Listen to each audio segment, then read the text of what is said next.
So you're saying that whenever you weren't doing school, you were doing baseball. Yeah, so I appreciated the things I was learning, and it wasn't so much that I was so enthralled with what I was learning, but it was the general concept of how to learn, to build that aptitude. Because when I got to college, man, like my aptitude to learn, my ability to retain new information Mm-hmm. wasn't very high. But having learned these techniques and general ways to pick up on things, I've been able to increase my aptitude for learning.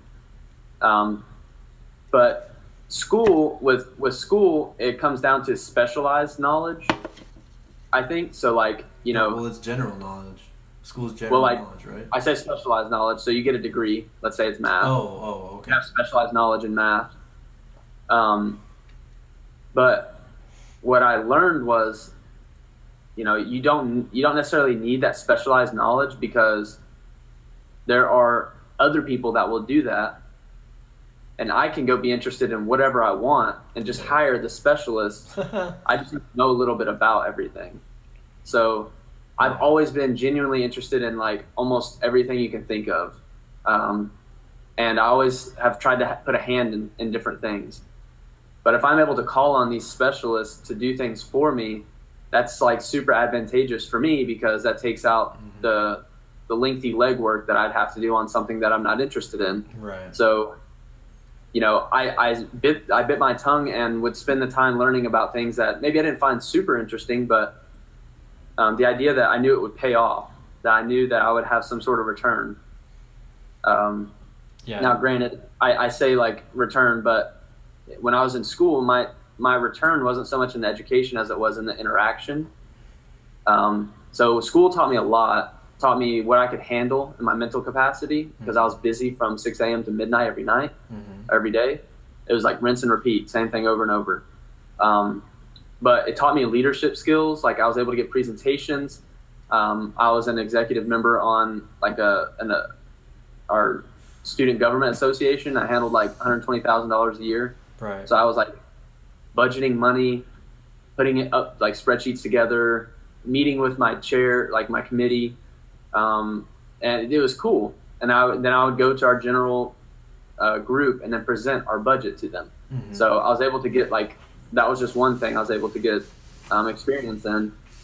That if I hadn't been at school, why would I have ever experienced that? You know what I mean? Like, Well, where would I have ever experienced that? I mean, local government. You could have gone into Yeah, but local I'm government. not outside of college, man. I'm not one of those guys that's going to go volunteer at the local city council and be super gung ho about that stuff. Like, I'm all about I don't know. I guess like creating a business, Yeah. and the city council is more about rules and regulations, in my opinion, Mm-hmm. and implementing new rules and new regulations. I'm Right. about like let's do business. I don't care what the rules and regulations are. We'll abide by the ones we have to. Yeah. We're trying to make a profit, and we're trying to explore our potential and what we can create. So that's kind of my take on it. Right. So going back to interactions at school, right? Um, what do you think about bullying then? I mean, the whole environment of school is factions, right? And us versus them mentality in a way, as far as teachers and kids and then other groups of kids. It's not really like a business meeting where everybody is trying to give value to everybody else. It's more like everybody trying to take as much as possible and rise to the top in a way. So what do you think about bullying and the whole culture of what the school system is actually about, and not what they're trying to make it into, like a what is it, a safe space? Yeah, I mean the whole bullying thing is very tough. It was obviously going on when I was in school, um, and you could see it. Everyone could see it happening, but Mm-hmm. you know, I felt like when I was in school, no one was really courageous enough to say anything about it, to say like, "Hey, what you're doing is not right," because they didn't want to be seen as the guy stepping up and doing the right thing because of the way it would perceive them to look. So, you say, hey, Joe, I would say, hey, Joe, like, stop picking on him. Like, you have no reason to pick on him. That's just wrong or Right, and then I whatever. start picking on you. Exactly. And then now I'm feeling bad. Like, I'm like, why did I even do this in the first place? Yeah. So there's like a huge struggle between, doing the right thing and being, I guess, looked down on because of that. Yeah, I mean, I think bullying is just a horrible thing. I don't know how. I guess kids are looking for power or whatever, so they pick on people. Yeah, a lot of I'm the not sure what kids, the motives are and stuff, but supposedly a lot of kids that bully, basically get bullied at home from their family. More yeah, specifically their parents, beating, right. neglect, etc. And they project that onto everybody else they get in contact with. Yeah, I mean, it's seriously a tragedy to see stuff like that. Um, and I know for me, when I was in school, there was I believe there was this particular instance. I'm trying to remember, but where the school almost shrugged off this instance where this kid was being picked on. Um, and I've heard of multiple cases. We used to watch documentaries and stuff in school about Uh-huh. how the principal would say, oh, kids are going to be kids or boys are going to be boys or Right. whatever, and kind of dismiss it. But they didn't realize like the harm it was doing to those individuals that were being picked on. There's nothing you can really do about it at the end of the day, because you can't have a fucking like police guard walking around following everybody being like, hey, you can't fucking say that. And besides, it's still America. Freedom of speech, freedom of expression, freedom to be an asshole, which I definitely take part in, first off. And that's the thing, man. School is just a terrible atmosphere, terrible learning experience because it's shit you don't care about, and huge waste of time when you could be interning, you could have an internship for the same amount of time with a family member or something like that and learn twice as much or 10 times as much, be in an atmosphere of people that fucking love you and want to support you, and then take that and build on it. With school's education, though, I mean, what are you building on? Okay, yeah, I know that in 1942 or 1492 Columbus sailed the ocean blue. That's great and all, but it doesn't really do anything for me. General knowledge is good, though, in a sense. Like, you want to be smart, but I mean, I feel like there's still better ways to learn it. If you just learn it individually, if you study history individually, it's still better than what school provides, because it's just like fucking slamming shit into your face, like at a monotone level.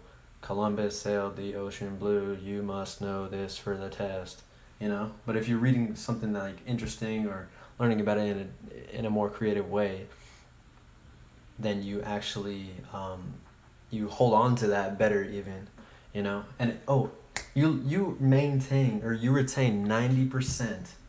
I take that back. You retain 10% of the shit that I think it's you hear or you see, or I think it's just hear, and then it's like 30% from the shit you hear and see. But if you keep going up the ladder, hear, see, write down, talk, the highest one, you maintain or you retain 90% of the stuff that you do, all that, and then teach somebody else.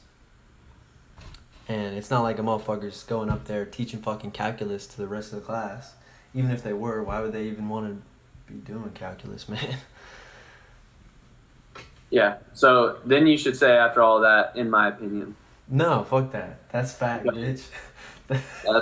That's for sure only your opinion, because in fact, the boy did teach calculus to other people. So who taught calculus? Yeah. So who did? You? Yeah. You want to teach me calculus right now, guy? No.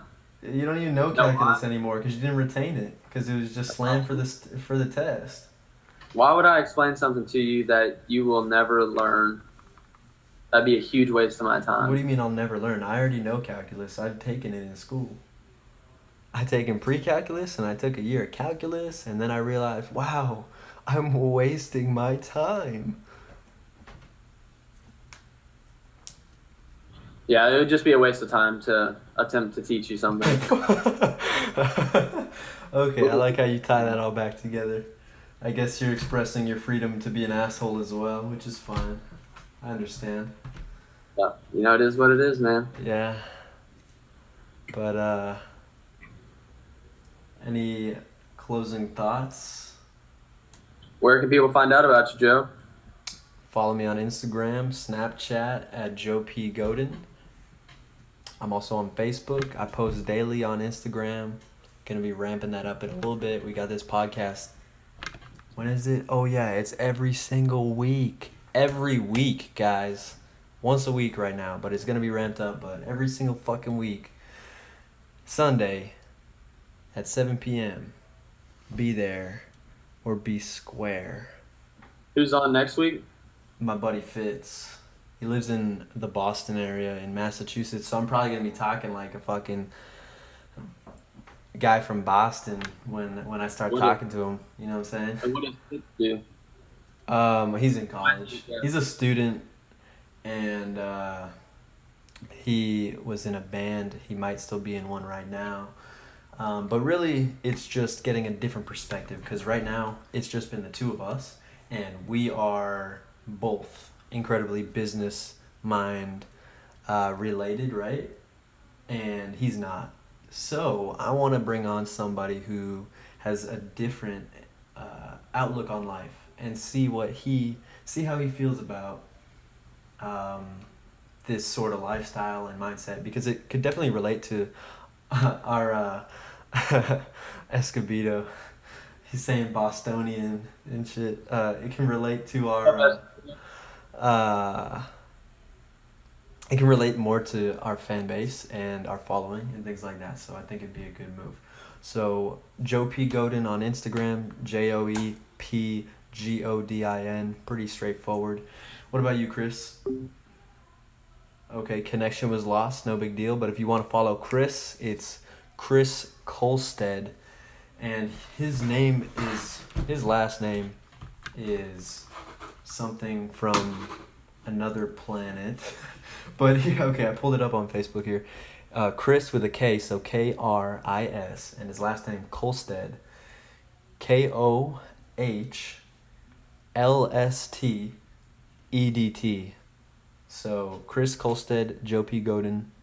Follow us. Be here next Sunday at 7 p.m. Central Time. And I'll see you guys later. Thanks for watching. Peace.